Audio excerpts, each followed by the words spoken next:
Eh bien, mesdames, messieurs, mes amis, je ne vous cacherai pas dans quel esprit et avec quelle intention je m'attacherai aujourd'hui à quelques écrits de Hofmannsthal.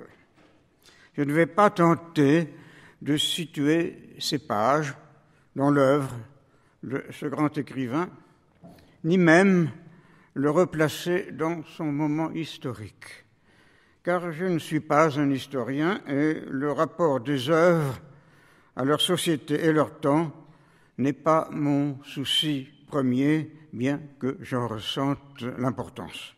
Je suis intéressé par la poésie, je cherche à comprendre ce que signifie en nous le besoin de la poésie et je demande à des recherches qui me semblent porter sur l'être même de la visée poétique de confirmer ou d'infirmer mes hypothèses sur la nature de celle-ci et sur sa fonction. J'ajouterai toutefois que je m'intéresse également, d'une façon que je puis dire complémentaire, aux aspects que cette question de la poésie a pris plus particulièrement en Europe occidentale, pour des raisons que je dirai mieux tout à l'heure. Mu par cet intérêt, je me suis attaché à des auteurs de langue anglaise, ainsi Shakespeare, ou Keats, ou Yeats, ou T.S. Eliot, et à des Italiens, principalement Leopardi. Et j'ai eu de toujours le désir de comprendre comment l'expérience poétique a été vécue en langue allemande, entre nos divers pays d'extrême Occident, et malgré d'évidentes disparités, il existe une relation qui ne peut que les rapprocher de façon tout à fait intime.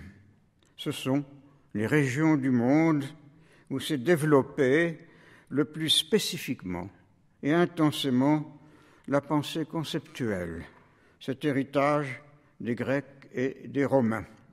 Or, je place notre réaction à chacun à cette grande pensée au cœur même du souci de la poésie. Et je me persuade donc qu'avoir en commun cette condition assurément tout à fait fondamentale a bien dû donner lieu, de l'Espagne et l'Italie à l'Angleterre et aux pays de langue allemande, à des réflexions ou des rêves d'autant plus éclairants qu'ils auront été faits à chaque fois sous le regard des pays voisins.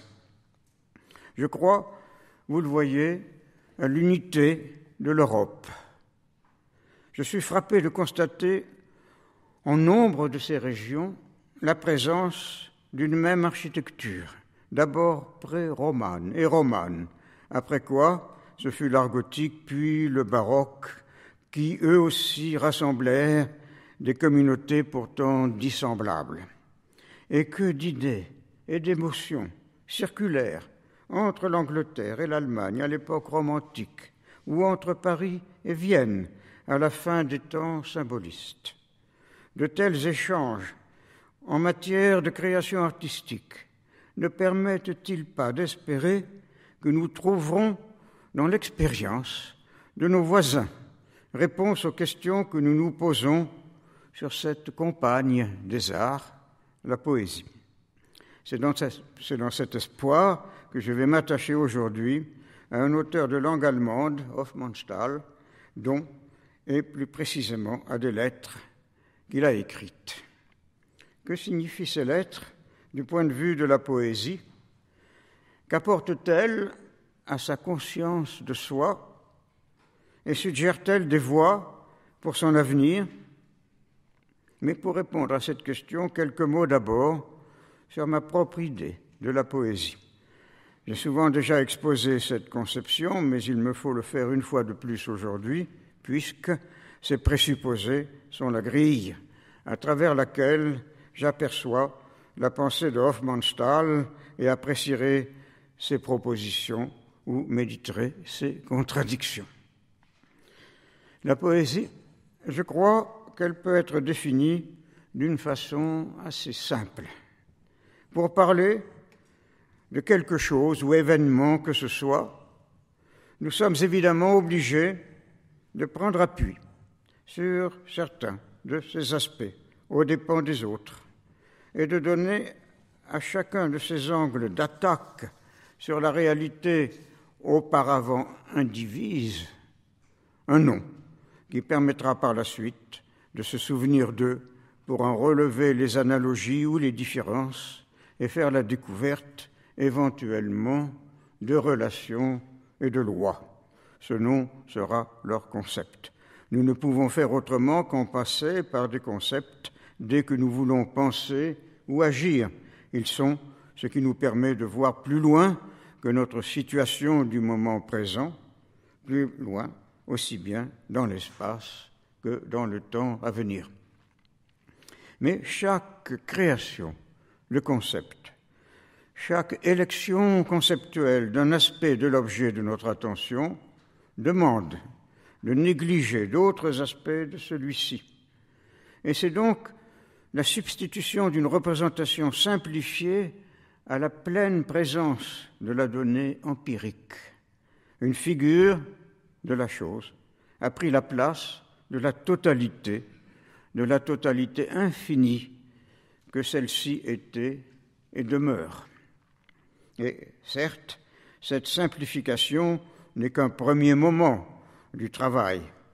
L'image qu'elle produit peut être remplacée par une autre plus attentive. C'est ce que font valoir, à grande raison, les diverses sciences auxquelles nous devons nos civilisations et même et surtout notre idée qu'il y a de la vérité et qu'il importe de la connaître. Mais un grand péril n'en pèse pas moins sur l'esprit.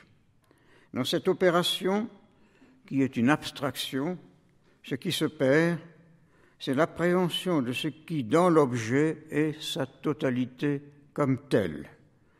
Cette simultanéité de tous ces aspects à chaque moment de son existence. Or, cette simultanéité, c'est ce qu'en chacun de nous aussi, instinctivement, nous éprouvons, comme la chair même de notre unité, dans notre instant, notre lieu. Et la conceptualisation est donc en rupture avec cette intuition essentielle à la conscience de soi.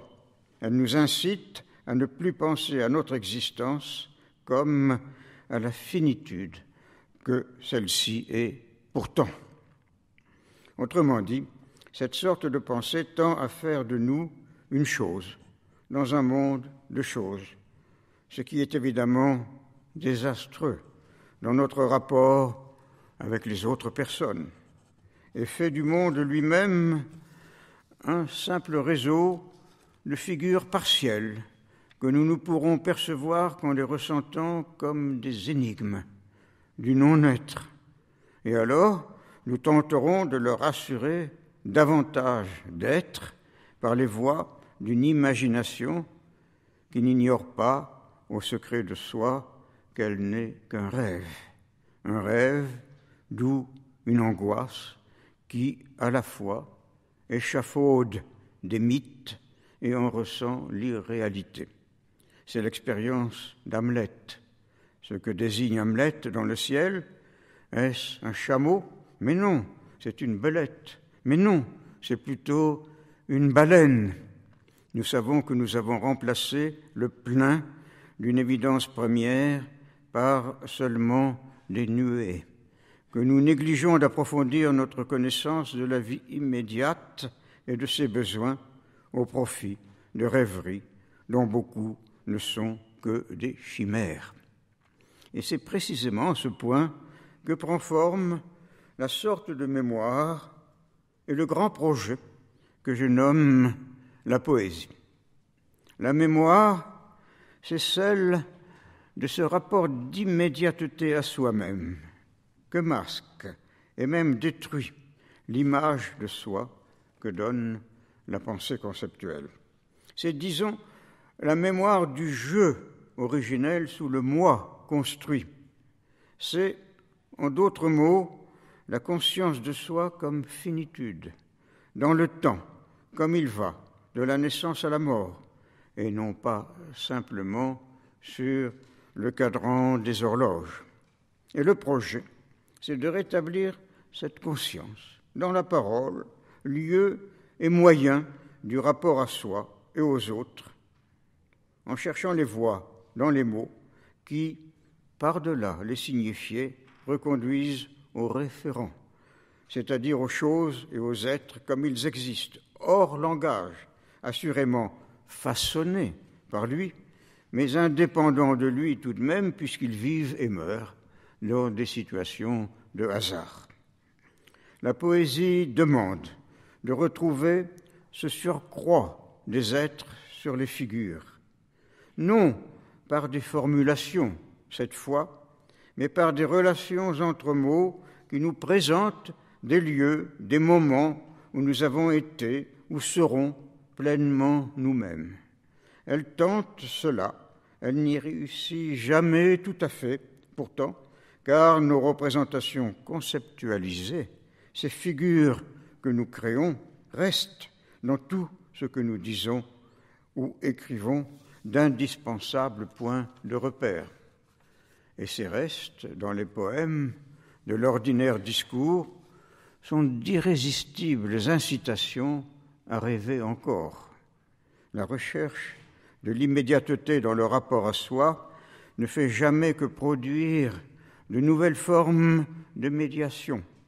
Tout ce que nous pouvons espérer, c'est que celle-ci soit désormais plus ouverte à des besoins plus fondamentaux, mieux susceptibles d'unir l'être parlant et ses interlocuteurs dans une existence plus intimement partagée.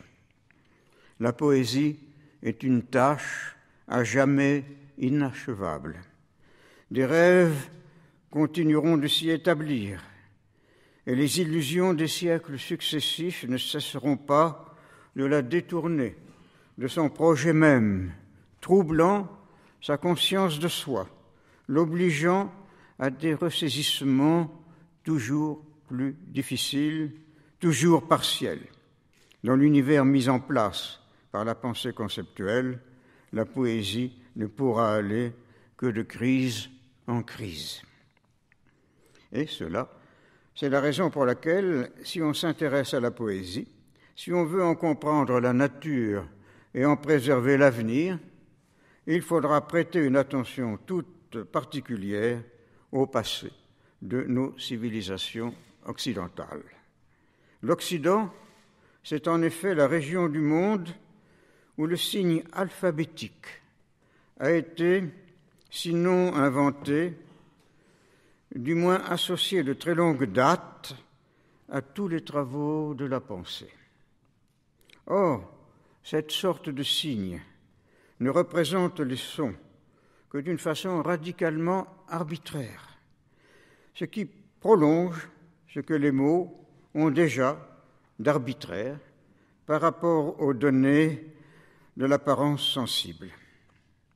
Et voici donc favorisée d'entrée de jeu l'opération conceptuelle qui ne peut s'encombrer de l'apparence des choses puisqu'elle n'en veut retenir que des aspects. L'Occident se retrouve de ce fait la terre par excellence du concept. Plus qu'aucune autre région du monde, il abolit dans la perception des choses le surcroît de leur présence sensible sur leur figure. Et l'Occident aura donc été une civilisation dans laquelle la poésie, ce souvenir du surcroît de la chose sur sa figure, est on ne peut plus difficile, on ne peut plus susceptible d'être troublé et intimidé par le point de vue conceptuel et sa sorte propre de vérité. Constamment, la poésie en Europe a été incitée par les langues mêmes qu'elle utilise à oublier, à renier son projet. Constamment, elle a eu à réinventer celui-ci, en cédant pour cela des moyens de réflexion, toujours dangereux pour elle, que lui ont offert les époques successives. La poésie est allée de crise en crise, des crises dont il importerait, dans son intérêt même, de chercher à faire l'histoire, ce que je ne puis évidemment pas tenter de faire aujourd'hui. Je remarquerai seulement qu'une de ces crises s'est produite au début du XVIIe siècle, à l'époque de Galilée. Jusqu'alors, le regard sur le monde était sévèrement contrôlé par des représentations essentiellement religieuses qui ne laissaient nulle place à quelque dehors que ce soit. Leur système, étayé par une révélation divine, était clos sur lui-même et devait être tenu pour satisfaisant. Et la poésie avait donc subi de grandes contraintes. Le poète était obligé de tenir pour réalité une fiction qui limitait à certains besoins ou désirs le fait humain. Autrement dit, il ne pouvait s'ouvrir pleinement à la présence d'autrui. C'est cet empêchement que Dante éprouve comme un malheur quand on le voit défaillir après sa conversation avec Francesca da Rimini au 5e chant de l'enfer. Et cadi come corpo morto cade, et je tombais comme tombe un corps mort. On ne peut mieux dire. Mais la lunette de Galilée révèle sur la Lune, supposée jusqu'alors être l'émergence dans le visible d'une réalité non matérielle, divine, révèle la présence d'une matière privée de sens, étrangère à l'esprit.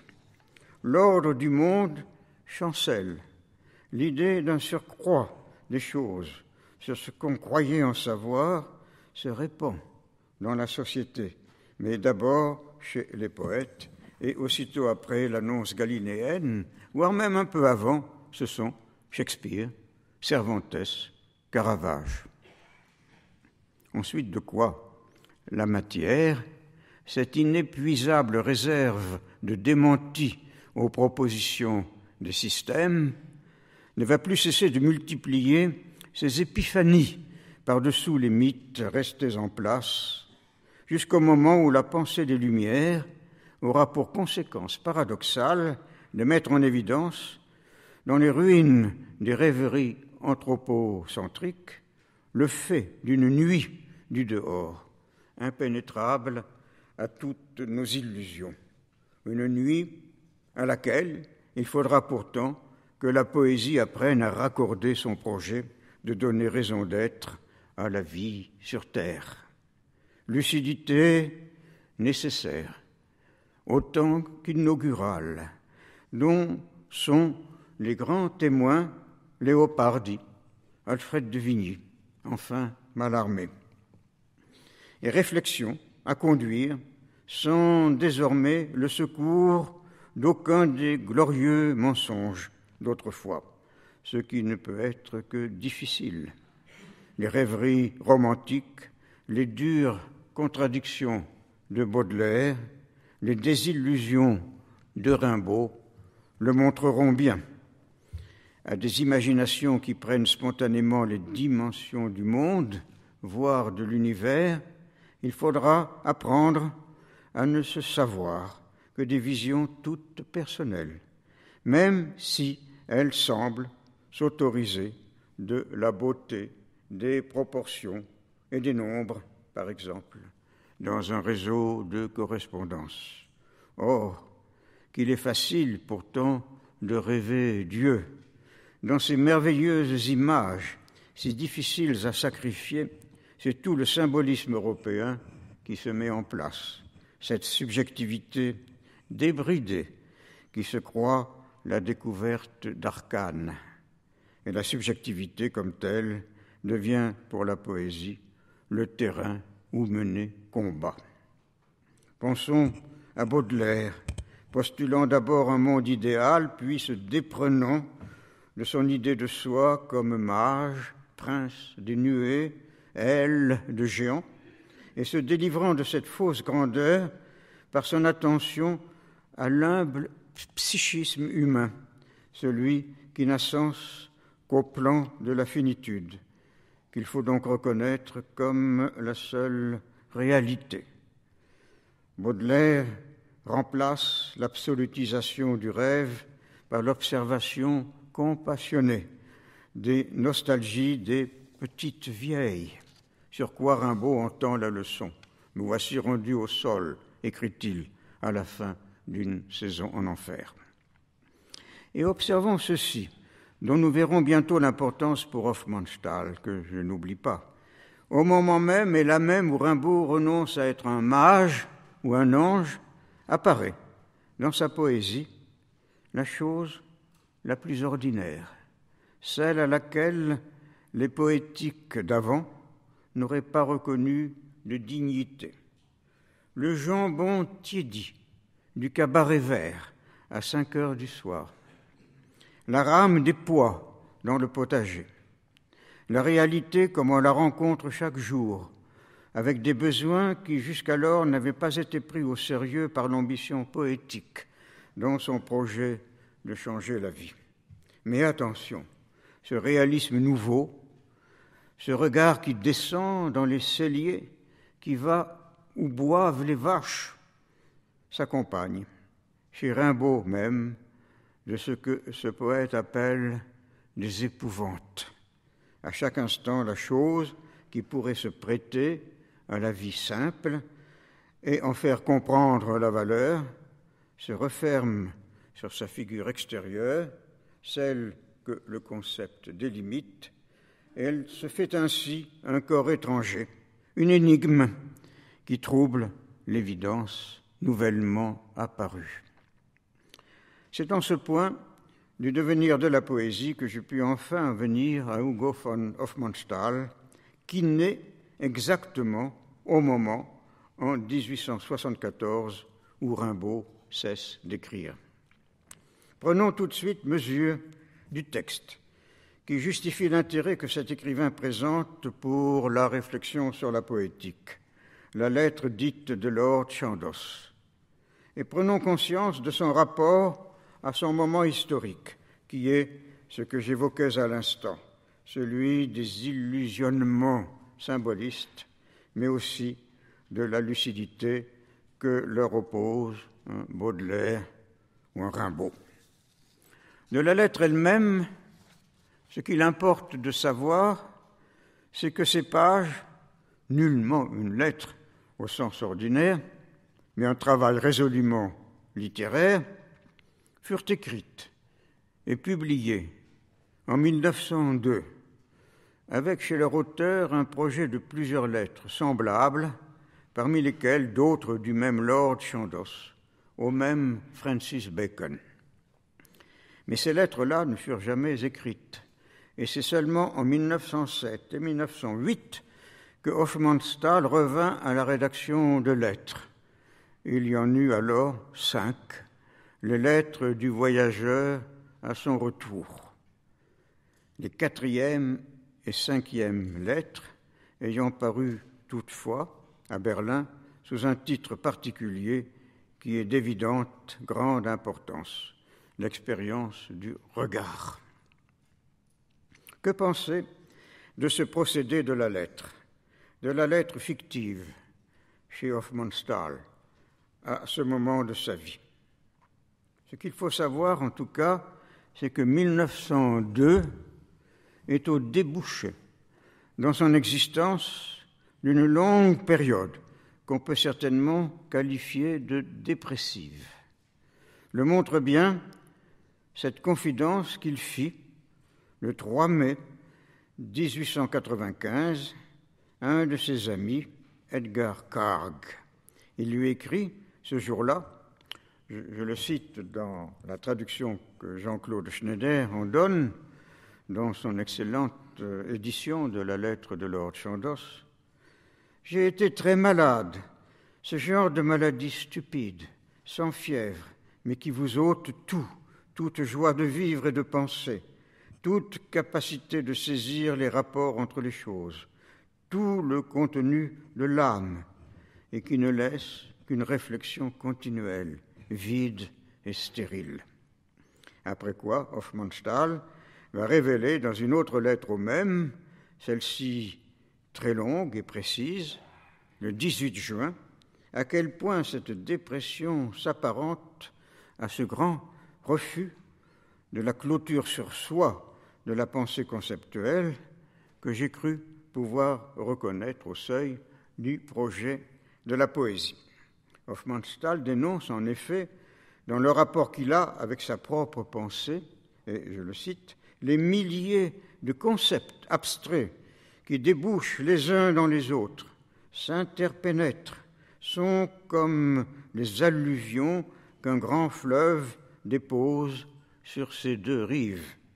Il faut nager au plus haut du courant, ajoute-t-il, au plus près du plus essentiel de la vie. Mais comment se garder de tous ces gens qui, sur la rive que nous devons habiter, ne vivent pas dans la vie, mais dans un simulacre, dans une sorte d'algèbre où rien n'existe et où tout seulement signifie. Et d'ajouter qu'il voudrait au contraire éprouver l'être de toute chose, un être qu'assurerait le lien qu'on pourrait établir sur Terre à l'aide des grands aspects que celle-ci a comme en réserve pour l'être humain. Ces aspects, ces choses de l'existence, comme il dit, eh bien, par exemple, l'être escarpé des montagnes, l'être immense de la mer, l'être obscur de la nuit, la manière qu'ont les chevaux de regarder fixement, et encore le parfum des œillets, encore ce qu'on ressent en pénétrant par une journée torride dans un frais vestibule aux dalles mouillées. Moins de choses, donc, que les rapports qu'on établit au plus immédiates de sa propre vie avec des choses qu'on a élues, voire même construites, et qui sont alors le reflet naturel des sentiments qu'on éprouve. La tristesse, par exemple, associable, dit-il, à une odeur de fraises fraîches, par l'adulte qui retrouve dans cette odeur le souvenir de certaines journées de l'enfance. Ce Hofmannsthal des années qui précèdent la lettre de Lord Chandos éprouve donc très fortement, on le voit, l'empêchement que la pensée conceptuelle, celle des significations, comme il dit, et pour l'expression et même la conscience de soi de la personne tentant de coïncider avec sa vie immédiate, en son moment, en son lieu. C'est exactement l'expérience poétique fondamentale, ce souvenir que je disais de la présence de ce qui est dans des mots qui n'en savent plus que la figure. Et il est donc permis de penser que la dépression de ces années d'avant 1900 ne fut chez Hofmannsthal que l'effet de cette frustration de la parole. Moins un état physique, malgré l'apparence, qu'un trouble de nature spirituelle apparenté à l'hystérie de Baudelaire ou au moment où Rimbaud éprouvait avec désespoir sa mauvaiseté. Hystérie et mauvaiseté, ce sont des mots de ces poètes. Hofmannsthal est dans le droit fil de ces deux poètes.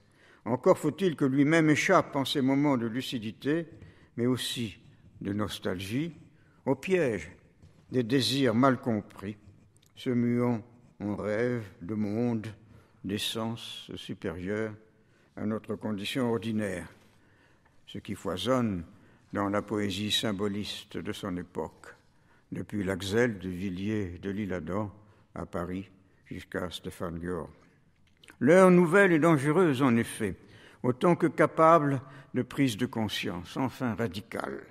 C'est à Vienne même, où Hofmannsthal vit, le moment d'une critique intense des formes du discours, aussi bien chez Hegel, qui meurt en 1905, que chez Freud, lequel publie en 1899 l'interprétation des rêves, qui relativise l'autorité du discours conceptuel et pourrait donc favoriser un emploi des mots plus ouvert à la poésie.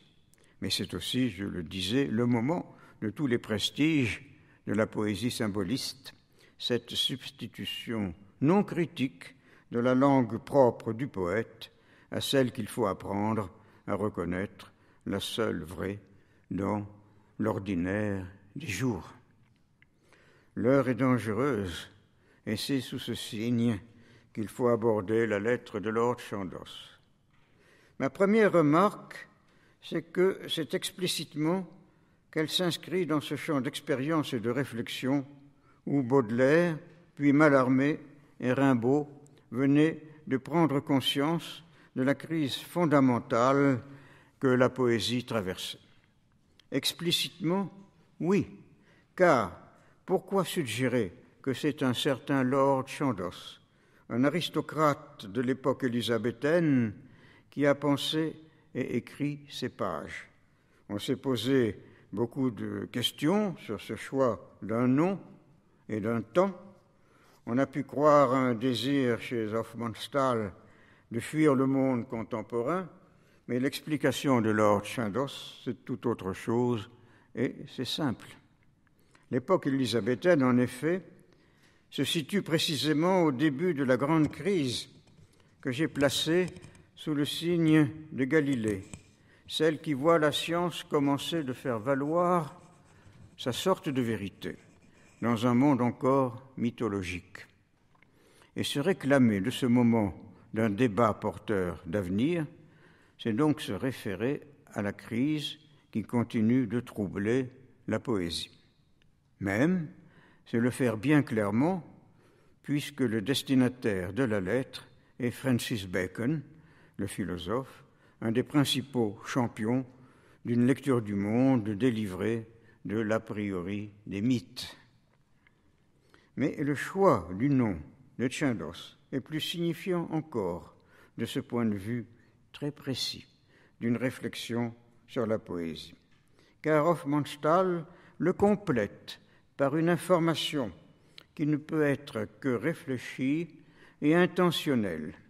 La lettre serait de 1603, le 22 août, et Lord Chandos indique que 7 ans auparavant, donc en 1596, et à 19 ans, il écrivait des pastorales mythologiques. Or, 1596, c'est le moment où s'exerce à plein l'influence de l'Arcadia de Sidney, publiée en 1590, et celle du calendrier des bergers de Spencer, lui, de 1589. Ces poèmes-là, c'était ce que tout le monde, même la reine Élisabeth, admirait alors. Ils étaient le goût de l'époque, ils en représentaient l'idée de la poésie. Et ils faisaient d'elle une évasion de la réalité ordinaire, une extrême idéalité. Ce serait donc cette poétique idéaliste, rêveuse, que pratiquait le jeune Chandos en ses débuts, que maintenant il récuse. Or, qui, à l'époque élisabéthaine, critiquait, même cruellement, cette poétique? Shakespeare, par la voix de Hamlet, son plus fameux personnage. Pensez au poème parodique que le prince de Danemark, un aristocrate encore plus que Chandos, et comme lui un lettré, offre douloureusement à Ophélie. Pensez à sa description du bel univers, des astres, des sphères, des nombres que proposait alors la tradition religieuse, mais auquel brusquement il ne croit plus. Et que dit-il des livres qu'on le voit lire? Words, words, words. Ce qui montre qu'il tient la réalité pour tout autre que les discours qui cherchent à l'embellir. Le monde ne lui semble plus qu'un amas de vapeurs pestilentielles, aux heures en tout cas où il est lui-même d'humeur noire. Les choses lui semblent fuir sous les mots comme les nuages sous les figures que projettent sur eux nos rêves. Chameaux, belettes, nous l'avons vu, ou baleines. Glorieux mensonges, les certitudes d'hier. On ne peut plus rien fonder sur ce sol mouvant qu'une readiness sceptique et joueuse. Telle la pensée d'Hamlet, au moins au premier regard, telle la lettre qu'il aurait pu envoyer à Francis Bacon, quelqu'un que connaissait bien Shakespeare, quelqu'un dont on pensait même déjà à l'époque de Hofmannsthal qu'il avait bien pu écrire nombre des pièces de son théâtre. En bref, il est naturel de faire d'Hamlet le contempteur des enseignements dogmatiques, le témoin ironique des rêves supposés poétiques qui prennent forme aux époques où on ne croit plus guère en ces dogmes, mais sans les refuser radicalement. Naturel de le voir comme de ce fait l'initiateur d'une poésie moderne qui s'en tient pour l'instant à l'énoncé de ces grands refus. Et de ces remarques découle que si donc Chandos a été un disciple de Sidney, ce qu'il exposait aux critiques de cet Hamlet qu'Hofmannsthal ne pouvait évidemment pas ne pas avoir en esprit, une question se pose que ce dernier ne pouvait que se poser. Cette question, dans cette situation où conscience est prise de l'insuffisance des lectures traditionnelles du monde, d'où suit qu'une modernité se dessine comme une tâche, avec de grands choix à faire en matière de poésie, faut-il accepter le mode d'être d'Hamlet, c'est-à-dire se résigner à ne faire rien que douter, se replier sur sa readiness toute négative, au risque d'encourager à de nouvelles formes de rêve, celles-ci insouciamment subjectives, comme chez les poètes proches de Hofmannsthal. Ou doit-on écrire à Francis Bacon une lettre dont le contenu, clarifié ou pas, tenterait d'outrepasser cette façon de voir, de sentir, grâce à une observation plus poussée de ce qui se passe dans ces esprits qui cessent de croire en des poèmes à la Sidney ou Spencer, mais ne savent ou n'osent pas s'en déclarer adversaires. Telle la question qui motive la lettre, me semble-t-il. Telle la raison du recours à un Lord Chandos de l'époque de Shakespeare, quand il s'agit d'y répondre sous le signe pourtant des besoins et des soucis d'aujourd'hui. Et la lecture de la lettre elle-même, maintenant, ne va faire que confirmer ses intentions et s'en trouver éclairée. Que dit la lettre de Lord Chandos ? Notons d'abord qu'elle laisse entendre d'emblée que le monde au sein duquel on s'imagine qu'on vit n'est qu'une construction de nature essentiellement conceptuelle.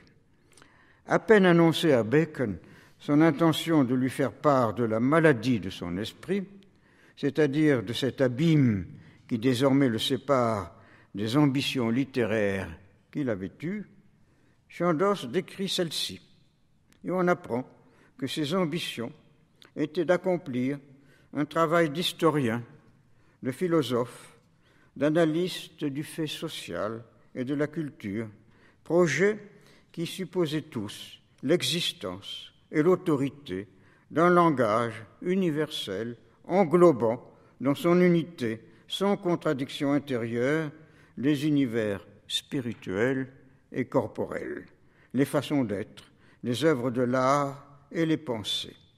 Une langue sans couture et dans laquelle le jeune chercheur, on peut bien employer ce mot, n'avait évidemment pas pressenti le clivage que le conceptuel introduit entre la réalité vécue et sa représentation. Il dit « Partout où j'étais dedans, ne percevant aucune apparence trompeuse, ou bien j'avais le pressentiment que tout était symbole et chaque créature la clé d'une autre. Il lui semblait qu'au sein du langage, une forme unique mettait, je le cite, la matière en ordre, l'imprégnant, l'élevant tout en l'annulant, créant ensemble fiction et vérité. En d'autres mots, Lord Chandos faisait corps alors avec une idée du monde et de la vie qui lui assurait de l'être autant qu'elle lui offrait de la parole. C'était bien cela la raison pour laquelle il entreprenait avec bonheur, en ce début de sa vie d'adulte, des compilations d'apophthegmes, autant que de la recherche historique, avec beaucoup d'intérêt pour le latin, langue qui lui semblait expliciter mieux qu'une qu'une autre, la grande forme, profonde, vraie, intérieure, ce sont ces mots qui seraient le fond du langage. Mais voici qu'à un certain moment, peut-être faudrait-il même dire un certain jour, une certaine heure, la foi de Chandos, dans cette apparente fusion de réalité et de langage, l'a abandonné. Il a ressenti qu'il ne pouvait parler de rien avec cohérence. Il a éprouvé, dit-il, un malaise inexplicable à l'énoncer des notions abstraites, même les plus fondamentales, ainsi esprit, âme ou corps, ou les jugements de valeur. Tout ce dont on lui parle se fragmente sous ses yeux, échappant à tous les concepts. De même, écrit-il, de même qu'une fois j'avais vu dans un microscope un bout de la peau de mon petit doigt qui ressemblait à une rase campagne avec des sillons et des cavités. C'est une comparaison remarquable qui se situe comme à mi-chemin entre la perception galiléenne du sol désert de la Lune et la célèbre photographie d'un gros orteil publiée vers 1930 à Paris dans la revue Document avec une intention, cette fois, résolument anti-humaniste. Et parfois même, ce sont des perceptions qui mettent violemment en question l'harmonie du bel édifice, comme celle des rats que le jeune seigneur Lord Chandos a donné l'ordre d'empoisonner dans ses caves et qu'ils se représentent soudain dans leur agonie, stridence des cris, galop désespéré en tous sens. Lord Chandos est surpris par ces événements qui surviennent si brusquement et si fort à un moment qu'il aurait pu croire de paix dans ses certitudes intellectuelles. Et son regard sur le monde. Grande est la ressemblance de cette syncope de sa pensée antérieure et de celle qu'Hamlet avait évoquée quand il disait que la terre n'était plus à ses yeux qu'un promontoire stérile et toute réalité rien de plus qu'un affreux amas de vapeurs pestilentielles. Hamlet, lui aussi, avait renoncé à ses habituels exercices. C'était toute sa pratique de ce qui est, toute l'idée qu'il se faisait de la vie sur terre, qui s'était révélée de simples images, cessant de recouvrir une réalité du dehors bien susceptible de faire peur. Et jusqu'en ce point, la lettre de Lord Chandos ne fait donc que retrouver l'expérience de l'insuffisance des représentations que les mots donnent du monde, celle de leur incapacité d'en voiler le non-sens et même l'horreur, moment originel du sentiment poétique dont le héros de Shakespeare, figure de proue de son théâtre, avait donc déjà pris conscience, fondant ainsi la modernité. Baudelaire, cette ombre d'Hamlet, disait-il de soi, Baudelaire n'éprouvait pas autre chose quand il écrivait une charogne, devant un amas cette fois bien réel, non méphitique, de vapeurs pestilentielles. Et Rimbaud, il avait des jours où tous les hommes agissants lui paraissaient des jouets de délire grotesques. Il riait affreusement, longtemps, écrit-il dans une saison en enfer. La lettre de Lord Chandos commence donc par cette mise en question du discours conceptuel qui est aussi le commencement de la poésie, et la force et la précision de ce déni sous la plume de Hofmannsthal n'est pour le moment que la preuve qu'il est poète, et poète moderne, délivré des glorieux mensonges du passé. Mais toute autre chose paraît bientôt, et c'est cet autre aspect de l'expérience de Lord Chandos qui confère à sa lettre son importance pour nous. Remarquons d'abord que devant l'agonie des rats de sa cave, il ne ressent pas que de l'horreur ou du dégoût. Il dit en effet de ce qu'il éprouve à la pensée de leur fin si effrayante, c'était plus encore, c'était plus divin, plus bestial, et c'était du présent, le présent le plus plein, le plus sublime. Et bientôt il va ajouter à l'intention de Francis Bacon, mais n'allez pas croire que c'était de la pitié qui m'envahissait. C'était bien davantage et bien moins que de la pitié. Une participation contre nature, une intrusion au-dedans de ces créatures. Chandos s'est détaché de l'idée du monde, en somme verbale, au sein de laquelle il vivait, mais comme en retour, il se retrouve au-dedans de chacune des choses ou des êtres dont cette idée, cette image, lui donnait qu'une représentation toute abstraite. Dans le monde d'image, Chandos n'était plus rien qu'un différent sous refus, mais par-dessous les figures que lui montrait ce discours sont apparues des réalités avec lesquelles il établit de façon imprévue un rapport dont il dit maintenant qu'il a de la plénitude et qu'il est même, c'est remarquable, sublime. Et voici les phrases qui, juste après cette évocation des rats empoisonnés, sont le cœur de la lettre de Lord Chandos et l'expression de son intuition majeure, celle dont pourrait naître un avenir pour la poésie.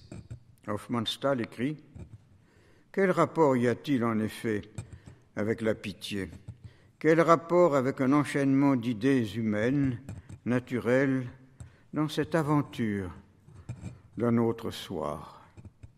Je trouve sous un noyer un arrosoir à moitié plein qu'un jeune jardinier a oublié là, et cet arrosoir, avec l'eau qui est dedans, obscurci par l'ombre de l'arbre, avec un scarabée allant d'un bord à l'autre à la surface de cette eau sombre, cette conjonction de données futiles m'expose à une telle présence de l'infini, me traversant de la racine des cheveux à la base des talons, que j'ai envie d'éclater en paroles dont je sais, les eussé-je trouvées, qu'elles auraient terrassé ces chérubins auxquels je ne crois pas.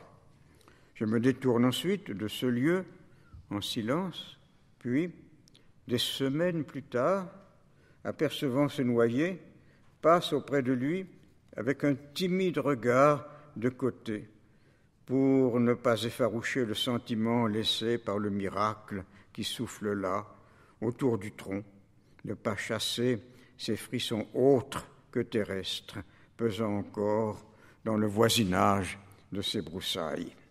En de tels instants, une créature sans valeur, c'est lui qui continue de parler, une créature sans valeur, un chien, un rat, un insecte, un pommier rabougri, un chemin de terre escaladant la colline, un caillou couvert de mousse, compte pour moi davantage que n'a jamais fait l'amante la plus belle, la plus prodigue de la plus heureuse de mes nuits.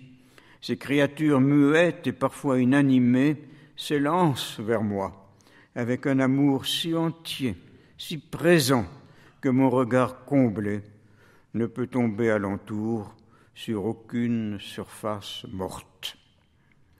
Longue citation, ce paragraphe central de la lettre de Lord Chandos, mais c'est qu'il y a là beaucoup à comprendre. Avec ces évocations si frappantes, et il avait déjà mentionné une herse à l'abandon dans un champ, un chien au soleil, un cimetière misérable, un infirme, une petite maison de paysans. Avec ces évocations, Hofmannsthal opère-t-il un déplacement de la conscience de soi comme sentiment, émotion, système de valeurs, de croyances, vers ce que l'on peut appeler les choses, comme un Francis Ponge en son parti pris? Évidemment pas.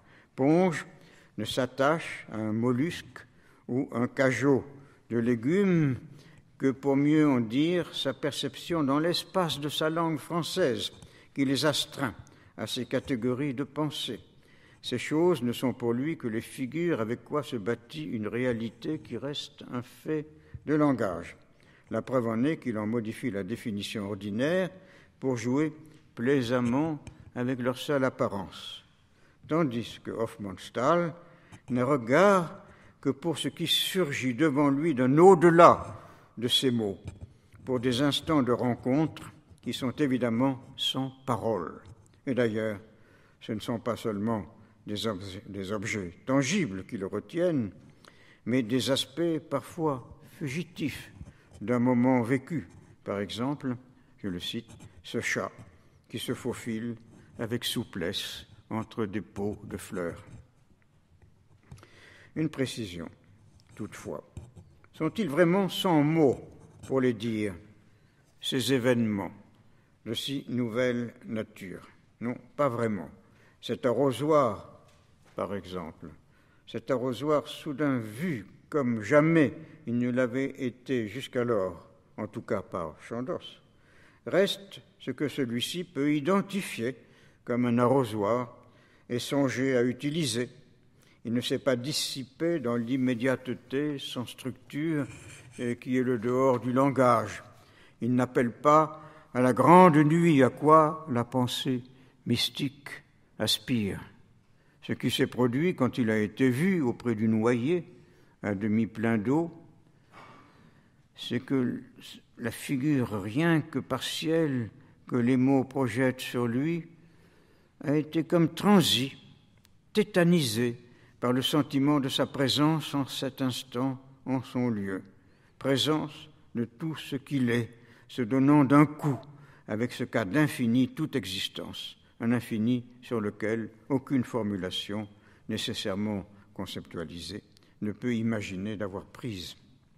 Et en cela, cet événement du regard échappe donc à l'intemporalité sous-jacente à toute formulation, à tout emploi conceptuel de mots, et permet à celui qui l'a vu en cette seconde d'exister, lui aussi, soudain, non plus dans la durée sans projet ni bonheur, au sein de laquelle il errait depuis son renoncement aux illusions du langage, mais dans la profondeur de l'instant.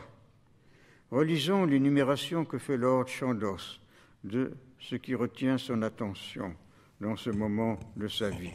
Ce n'est que du fugitif, de l'évanescent, du mortel.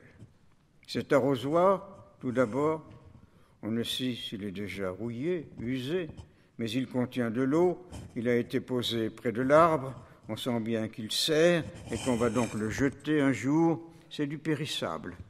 Et Chandos dit aussi que le sentiment qu'il éprouve naît d'un feu de berger lointain et solitaire plutôt que du spectacle d'un ciel constellé, et du chant de la dernière cigale menacée par la mort, plutôt que du grondement majestueux de l'orgue.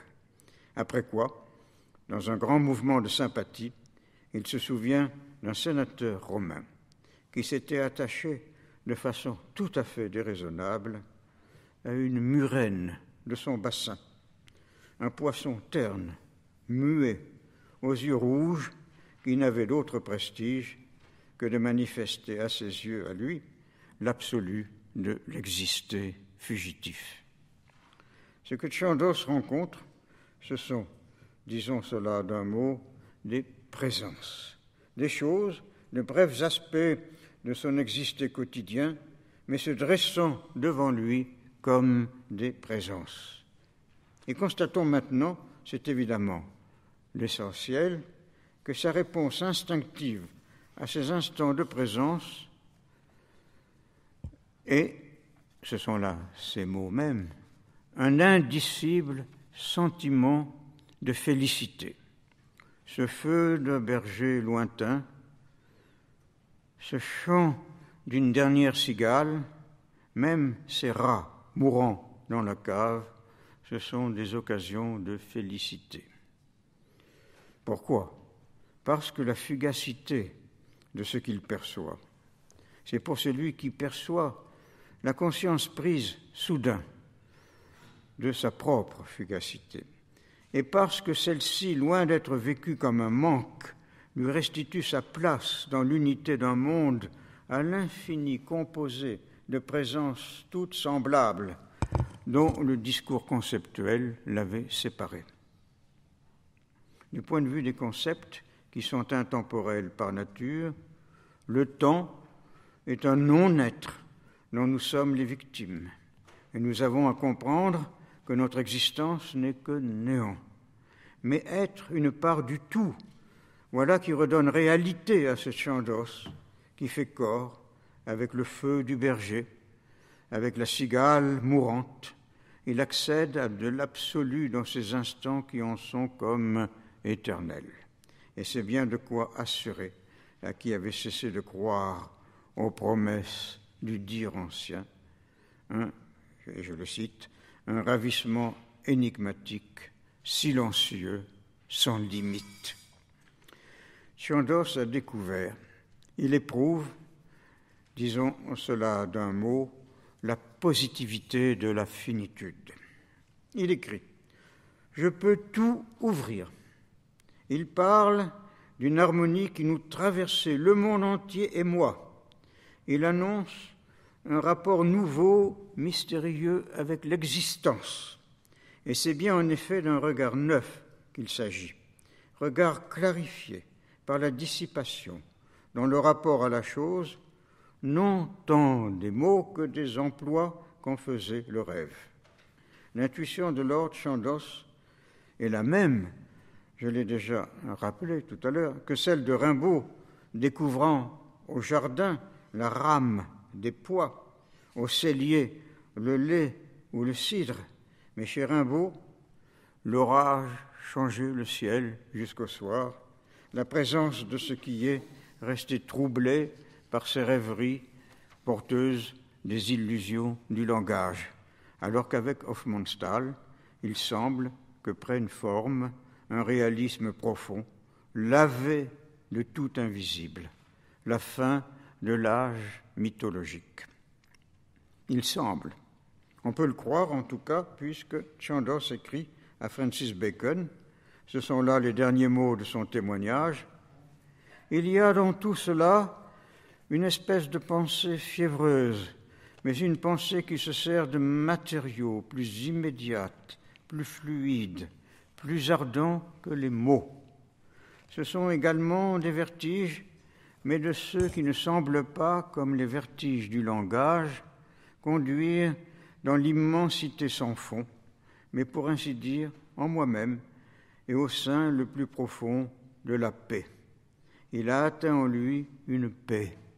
Il se sent en accord avec ce qui est, d'une façon profonde qui ressemble à ce que désire la poésie quand elle se révolte en son premier mouvement contre les abstractions de la langue et ce qui en découle d'énigmes pour le regard et de fantasmes pour le désir.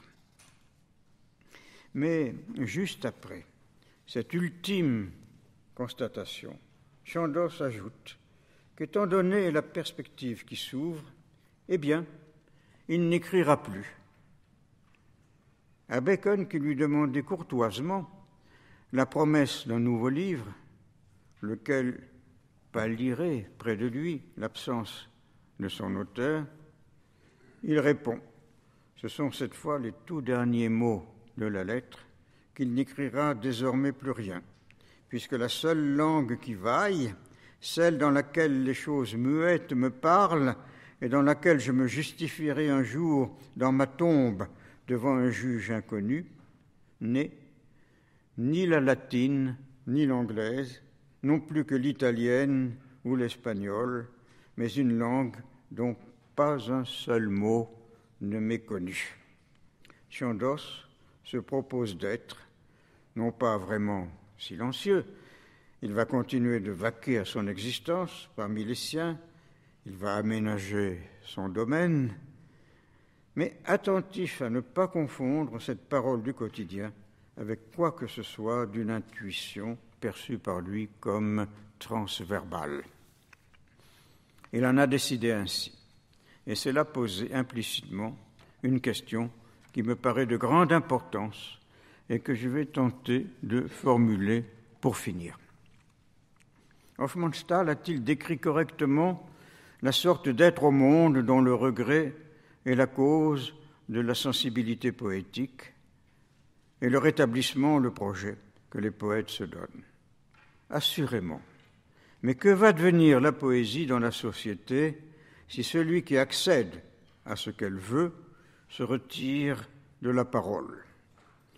La poésie, c'est se souvenir de la plénitude dans le rapport à ce qui existe. Mais si cette plénitude se rétablit, les autres êtres humains vont y retrouver leur place.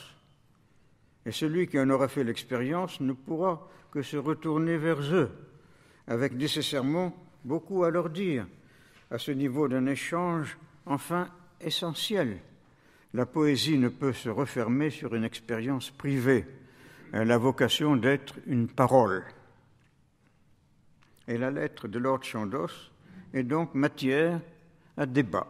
Oui, elle s'est refusée la poétique d'Hamlet, celle qui ne croit plus aux vérités de la langue, mais pour autant ne s'en défait pas, se contentant de les redoubler de rêves qu'au fond de soi, elle reconnaît sans substance. Et voici révoquer les douteux prestiges de la poésie symboliste. Mais que deviendra dans la société le nécessaire rappel à l'ordre qu'est le sentiment poétique si l'expérience de Lord Chandos n'irrigue plus de poèmes? Faudra-t-il abandonner la recherche de la vraie vie à des pédagogues ou des exercices fondés sur des théories dites par des concepts que la lucidité de quelques poètes ne sera plus là pour préserver du retour des dogmes, des illusions, voire des idéologies en puissance totalitaire? Ne faut-il pas plutôt se demander si la langue qu'atteste Chandos, et à travers lui Hofmannsthal, celle dans laquelle les choses muettes parlent, est vraiment autre que la latine ou l'anglaise ou l'allemand ou notre français? Si elle n'est pas un emploi de nos mots encore, ce qui voudrait que ceux qui font l'expérience du feu du berger au loin ou du chant de la dernière cigale, voire de la mort des rats empoisonnés dans les caves, songent moins à cesser d'écrire qu'à tenter d'écrire autrement. La lettre de Lord Chandos aide à mener plus en profondeur dans la conscience de soi la critique des représentations conceptuelles et des mythes qu'elles soutiennent. Mais faut-il laisser se perdre avec ces glorieux mensonges une parole qui se laisse leurrer par eux, bien souvent, peut-être toujours, mais ne cesse pas pour autant d'en dire l'insuffisance? Je ne le pense pas, pour ma part. Il me semble évident que Rimbaud n'a rien renié de la poésie, mais a simplement constaté qu'il ne pouvait plus en soutenir l'exigence. Et je crois même que Hofmannsthal n'a pas voulu, sur l'exemple de Lord Chandos, demander que les mots se taisent devant l'évidence du monde. Il a simplement voulu poser, aussi précisément que possible, un problème dont il n'avait pas encore la solution. Je crois cela d'autant plus que la lettre de Lord Chandos n'est nullement la seule que Hofmannsthal ait écrite. Quelques années après sa publication, il rédigea les lettres du voyageur à son retour, et il y a dans une de celles-ci la relation d'un événement, une visite à une exposition de Van Gogh, où revit l'expérience première dite, mais avec cette fois une réflexion sur l'avenir qu'un peintre qui lui-même l'a faite assure déjà dans la société présente. J'aurais voulu faire part aujourd'hui de quelques remarques que cette nouvelle lettre peut inspirer. C'était trop ambitieux pour une heure de parole, mais au moins puis-je suggérer de lire ou relire ce que Hofmannsthal a dit de Van Gogh. C'est une de ces réflexions qui à des moments de l'histoire, aide à comprendre ce qu'est la poésie dans le siècle et ce qu'elle peut se proposer d'accomplir. Merci.